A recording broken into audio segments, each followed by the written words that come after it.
பரிசுத்தமாக்கப்பட்டது போல இருக்கிறோம். உண்மையிலே அந்த ஆத்மாவுக்குள்ள என்ன இல்லை? பரிசுத்தம் இல்லை. பரிசுத்தம் இல்லாமல் ஒருவனும் தேவனை you cannot see. உங்களை சுத்தப்படுத்தி ஆக வேண்டிய காலத்தின் கட்டாயத்தில் நாம் இருக்கிறோம். ஆலயம் தூரமா இருக்குன்னு சொல்லாதீங்க. பரலோகம் ரொம்ப தூரம். தூரமா இருக்கிற ஆலயத்திற்கும் பிரயாசப்பட்டு வந்தால் ரொம்ப தூரமா இருக்கிற பரலோகத்துக்கு போறதுக்கு கர்த்தர் நமக்கு தகுதியை தருவார். தூரம் பார்க்க கூடாது. நம்ம பிள்ளைகள் படிக்கிற பள்ளிக்கூடம் தூரம் பார்த்து நம்ம சேர்க்கல, குவாலிட்டியை பார்த்து சேர்த்திருக்கோம்.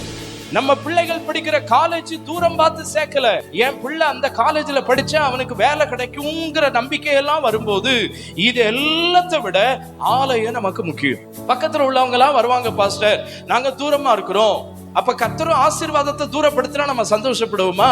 தூரம் அல்ல முக்கியம், பரிசுத்தம் முக்கியம். எவ்வளவு தூரமானாலும் நம்ம ஆலயத்துல காலையில் நாம் செய்கிற ஜெபம் நம்மை பரிசுத்தப்படுத்தும்.